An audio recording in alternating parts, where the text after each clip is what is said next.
Halo pemirsa, kali ini kita akan review dan iklan sebuah mobil yang menurut saya cukup lucu, imut, kaya akan fitur dan tentunya irit ya. Bagaimanakah kondisinya dan apa saja kelebihannya serta berapakah harganya? Simak terus videonya sampai akhir, jangan lupa subscribe ya. Baik, jadi ini adalah sebuah mobil Suzuki Ignis tahun 2018, tipenya tipe GX ya, tipe tertinggi bukan tipe GL. Sambil bisa dilihat ya, untuk eksterior maupun interior nanti kita akan jelaskan, full original semua, super istimewa, masih sangat perfect condition ya menurut saya. Semua bodinya masih cukup mulus, kinclong, bisa buat ngaca ya, itu bisa dilihat pantulan dari bodinya. Platnya plat AB Bantul tangan pertama ya, jadi plat lokal bukan mutasian yang daerah luar ya. Secara umum kondisi eksteriornya cukup bagus ya, untuk apa itu air scoop atau yang di cupnya itu tambahan ya, Suzuki Gending Part tapi asli dari Suzuki. Kemudian nih kita lihat yang ini DRL-nya ya, nyala cantik ya, kalau di siang hari tetap nyala itu. Kemudian lampunya udah proji, dilengkapi dengan fog lamp ya. Kalau tipe GX super lengkap ya fiturnya. Kalau GL nih nggak ada semua ini fitur-fitur kayak gini. Cukup cantik ya, mantap.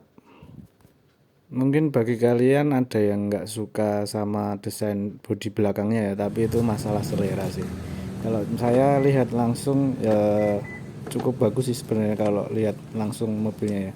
Baik, kita masuk, tadi kuncinya keyless ya itu, jadi nggak perlu kunci, cukup dikantongin aja remote-nya. Ini kondisi interiornya masih cukup bagus ya, ya tahunnya masih muda kok, masih cukup bersih ya dalamnya. Baik, kita akan coba pertama-tama starter dulu ya. Ini tombol start stop engine-nya. Oke, kita kopling dan kita nyalakan. Oke, langsung jreng ya, Tokcar ya pokoknya ya. Itu adanya di tipe GX ya. Kalau GL masih pakai kunci untiran konvensional. Nah, ini AC-nya juga sudah digital ya, tipe GX ya. Bisa auto ya, jadi tinggal masuk dan pencet auto sudah bisa dingin sendiri. Terus ini pilihannya ada komplit ya, mode-modenya, rear defogger juga ada. Mungkin rival-rivalnya nggak ada loh yang selengkap ini pengaturan suhunya ya, cukup unik sih itu pencet-pencetannya. Oke, ini head unitnya ini kalau nggak salah ini upgrade ya, tapi Suzuki Genuine Part juga itu, jadi asli dari Suzuki. Terus ini ada switch steering button. Kita bisa pencet-pencet ini dari sini, pilih apa mode-mode, terus saluran radionya. Ini bisa Bluetooth juga ya. Tombol volume up down juga ada di situ. Nah, ini seperti ini ya, head unitnya 7 inch kalau nggak salah. Ini JVC. Ya, seperti itu head unitnya, cukup oke ya. Ini lampu hazard nyala normal. Kemudian ini tombol mute ya untuk mematikan sementara audionya. Kemudian ini untuk sambungan Bluetooth telepon. Nah, ini ada mic-nya juga ya. Ini cukup komplit ya fiturnya ya. Luar biasa, ada mic-nya juga. Mobil-mobil sekelas lainnya mungkin belum tentu ada mikrofonnya di situ ya.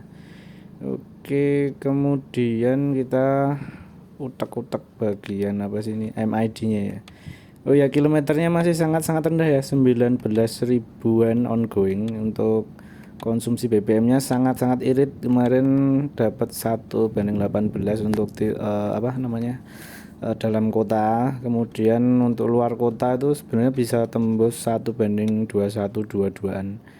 Nah, ini untuk pencet-pencetannya, settingan MID-nya juga ada di sebelah kanan speedometer. Ini bisa kita atur brightness-nya tadi supaya enggak terlalu silau kalau malam hari. Kemudian tripnya itu juga bisa di setting-setting info. Ini banyak banget ya menunya ya, pokoknya super komplit ya.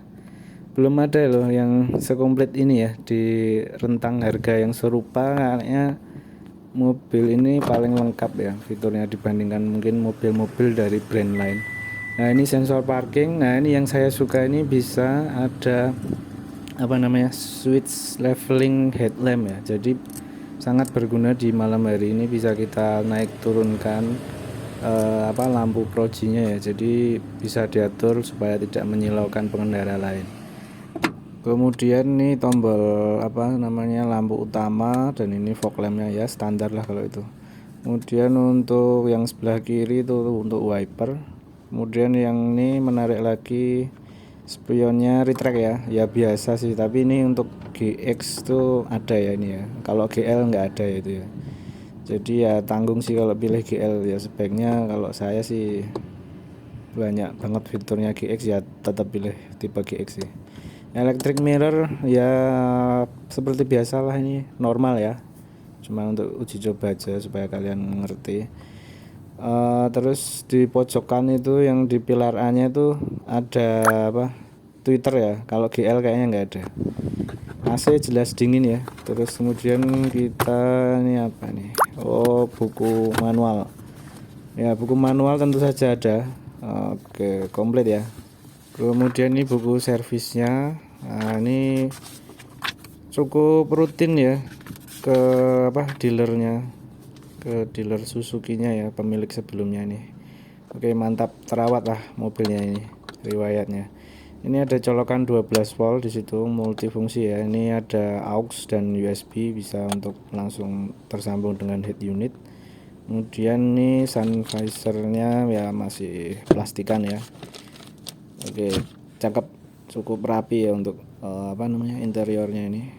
Joknya juga bagus, bisa dinaik turunkan ya, rival-rivalnya mungkin yang seharga sekian nggak bisa. Oke, untuk persnelingnya ini saya suka sekali karena ringan banget ya ini ya. Disenggol aja pakai satu jari ini bisa loh ini ringan sekali ya. Koplingnya pun juga ringan sama ya, manual ya. Kalau AGS agak ribet itu milih, jangan milih yang matic lah kalau bisa, agak ribet dan harus ganti oli. Oke, untuk steeringnya normalnya nggak ada bunyi-bunyi, rak setirnya tentu saja aman ya berarti ya. Nah, kita coba untuk kamera mundurnya ya, ini cukup penting ya untuk mobilisasi dan fungsional di kota-kota, ini sangat berharga ya ini fitur-fitur kayak gini. Dan sensornya berbunyi ketika sudah hampir menyenggol di kanan kiri atau belakang ya. Sensornya ada 4 titik ya, cukup lengkap ya. Oke, kita ke jok belakang. Nah, ini untuk headroom sama legroomnya cukup lega ya ternyata ya, walaupun kelihatannya dari luar tuh mobilnya kecil, tapi ternyata cukup luas. Dan untuk luar kota kemarin udah kita coba, ternyata enak juga, nggak capek ya.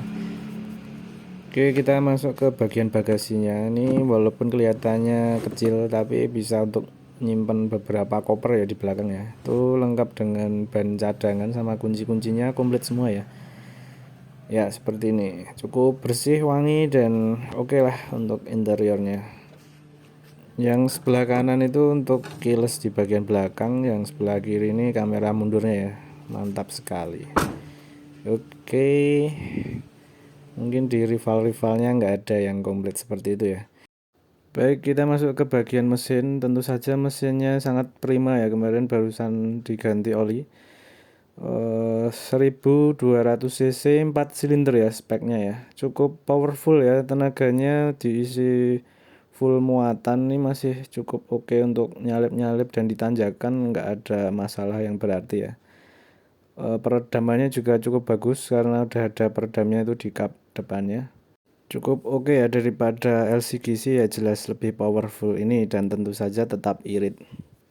Baik, kita masuk ke sesi kesimpulan. Jadi untuk Suzuki Ignis ini kondisinya cukup super istimewa ya, orisinil luar maupun dalam, tinggal pakai aja. Pajaknya pun baru bulan 6 kemarin ya, tinggal pakai, tidak ada PR sama sekali. Fiturnya super komplit ya karena ini tipe GX.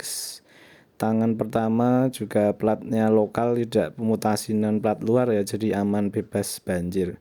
Kita buka dengan harga 137,5, masih bisa nego. Ini harga barunya masih mahal 200-an juta ya guys ya, mending beli bekas. Nomor WA nya sudah ada di kolom deskripsi. Terima kasih.